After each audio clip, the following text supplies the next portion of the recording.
Now, from the Bay Area's local news station, you're watching KRON4 News at 5.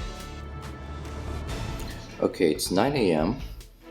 The sky's just unreal. Wildfire smoke turns day into night. Winds push massive amounts of smoke and ash into the Bay Area. It looks like the end of the world out there. It's definitely apocalyptic. Bizarre scenes across the bay, a darkened daytime commute, and San Francisco's skyline shrouded in haze. The eerie orange glow turning eyes to the sky. Did they move us to Mars and not tell nobody? Wow. Thanks for joining us tonight. I'm Ken Wayne. And I'm Pam Moore. It is all everybody is talking about today, the orange, red skies all across the Bay Area. That glow thanks to the wildfire smoke drifting across our area, blocking out the sun. Here's what it looks like right now. You can see the upper left-hand corner. That's the Richmond-Santa Fe Bridge toll plaza. The right-hand corner at the top, the San Mateo Bridge. The lower right corner, 680 in Walnut Creek. And the left lower corner, the Bay Bridge toll plaza. And every place has that orange haze in the sky. KRON4's chief meteorologist Lawrence Carno joins us now with the forecast. Lawrence, how long could this be with us? Boy, guys, just when you thought 2020 couldn't get any more strange, here we go. But that smoke is going to be with us for a bit. Now, remember we were talking about that offshore wind yesterday, that northeasterly wind. Well, we had a couple of fires to our north. We had one, the Bear Fire, there near Paradise, where we had a fire there that provided a lot of smoke in the Bay Area a few years back. Also, the August Complex to the north near Mendocino County, also that smoke coming down from those areas overnight, pushing into the Bay Area. And then we woke up this morning and that smoke layer was so deep and so thick, actually preventing a lot of the sunshine from getting to the ground, and that's why the skies look so orange. In fact, we are going to see more of that smoke kind of filtering in tonight, but I think we're beginning to see a change now in the overall pattern. So we saw it late in the day, a little improvement as the skies beginning to clear just a tad. I think as we head toward the next couple of days, not going to be able to get rid of the smoke, but I think things will begin to improve, and I'll show you why. High pressure that brought that offshore wind is starting to weaken, and then we've got another ridge of high pressure that starts to build in from the south. Now, the circulation around that is that clockwise circulation. You can see the wind pattern. Instead of getting that offshore wind, you get more of a westerly component to the wind. So hopefully that'll be just enough to begin to shift gears a little bit. But this is a tough call. This is not very strong, and this ridge settling in tomorrow. So looks like it should be some improving air quality. Right now, boy, it is just something else. It looks like, certainly like you're sitting on Mars right now around the Bay Area. This looking from the Berkeley Hills, all the orange, all that smoke out there. Luckily so far, not all of that is mixed to the surface. Most of that has been about 2,000 feet and above. So the air quality hasn't suffered all the way down. Certainly a concern. Should that mix all the way down to the surface, we could be talking about some extremely poor air quality all around the Bay Area. Thank you, Lawrence. The haze was particularly bad in San Francisco, where that orange glow stuck around all day long. It's still out there. The morning commute looked more like the evening commute. Residents starting their day under black skies.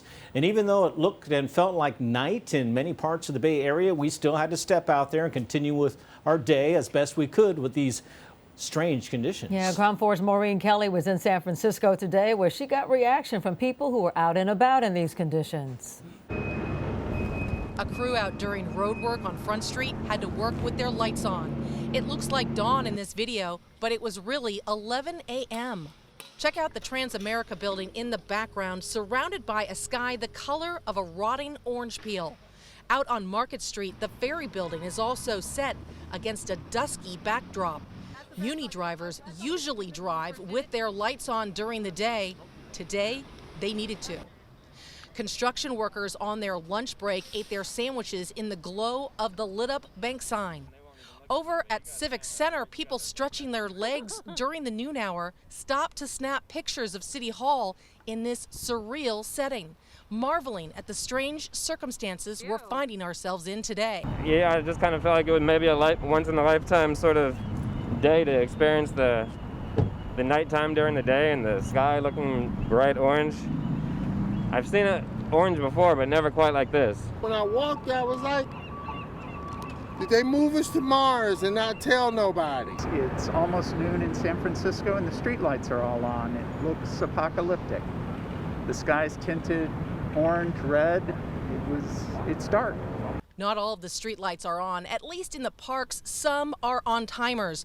But there are others, like the ones you see here, that operate on sensors. They're on because the darkness is triggering them, making them think it's nighttime. Now, I've been working out in this weather all day as well, and I'd say the one piece of good news is that here in the city, at least, I'm not smelling any smoke in the air, but it has been dark and hard to see sometimes, so much so I actually had to break out my trusty headlamp just to get some work done. Reporting from San Francisco, I'm Maureen Kelly, KRON4 News. Now to the South Bay, where the normally sun-kissed Santa Clara Valley is anything but. Today, in fact, you couldn't even see the sun at all. Unhealthy air tends to collect at the south end of the valley toward Gilroy in the summertime, but this is different. The sun has been blotted out and the entire valley is gray with smoke and ash. KRON4's Rob Flatterbow joins us live now from some high ground above downtown San Jose. Rob. Yeah, that's right, Pam and Ken. I'm here at a place called Church on the Hill, which overlooks the valley. Over my right shoulder, you can perhaps make out the skyline there of downtown San Jose. And then over my left shoulder here, you can see that it's so dark now that all of the traffic coming out of downtown San Jose here on Highway 87, well, they all have their lights on as if it's a couple of hours later. Been that way all over the valley today. Let's take a look. A flock of turkey vultures against an orange sun only added to the eerie Mars-like skies over the South Bay Wednesday. From Gilroy to Palo Alto, gray skies persisted all day. From the east foothills, downtown San Jose, just a few miles distant, is barely visible. That's the 280-680-101 interchange. Up close, downtown's Santa Clara Street feels like dusk or dawn. Looking west into the Santa Cruz Mountains, the skies are darker still. That's Highway 17 as seen from above Los Gatos. Here's a look at Morgan Hill from atop Anderson Dam. On the road, many people driving with their headlights on. Indeed, the sky looking like rain might be on the way. But what's falling is not rain, but rather soot and ash. As if the pandemic weren't bad enough, those masks now performing double duty, offering some relief from the smoke. Eerie images amid an orange sun that made a brief, if mostly obscured appearance, only to vanish amid the thickening haze. And just to add a note or two to what Maureen was talking about earlier, I'm standing here overlooking a neighborhood down here, and I'm seeing lights, porch lights and security lights, even some street lights popping on. Obviously, these lights think that it's later than it is. Live in San Jose, Rob Flatterbow, KRON4 News. Rob, thank you. Meantime, in the North Bay, those orange skies were coupled with the lack of power for thousands of people in Napa and Sonoma counties after PG&E shut off the electricity early Tuesday morning due to fears that the high winds could damage equipment and spark a wildfire. Today, the utility has made considerable progress restoring power. In fact, 41.5% of customers in Napa County have been restored. In Sonoma County, 99% of the nearly 18,000 customers have the lights back on. KRON4's Dan Kerman is live in Santa Rosa right now with the latest. Dan. That's right. They're making considerable progress in terms of restoring that power. In terms of these skies, they've been very orange at times, then moving back to white, now orange, kind of darkened right now. For the most part, people have been concerned about both throughout this day in Sonoma County. Those orange skies prevented PG&E inspectors from taking to the air to inspect power lines until about 12:30 in the afternoon Wednesday. Still, inspectors on the ground crisscrossed the county, and by lunchtime, half of Sonoma County was back online. We definitely have done a lot of work over this past year to make these events not only smaller, impact fewer customers, but shorter, speed up that restoration time. And the helicopters and then the additional boots on the ground has definitely helped that.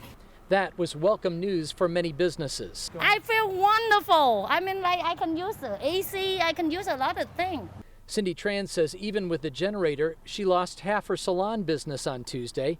At Urban Pizza next door, a generator allowed them to keep all their products cool during the outage, but they fear there's more to come.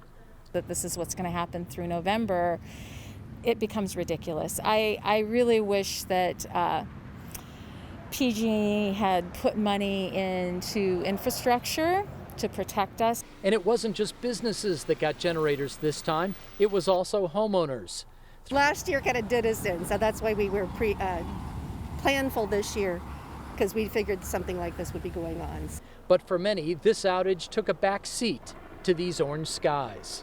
This is like living on one of those planets from Star Wars.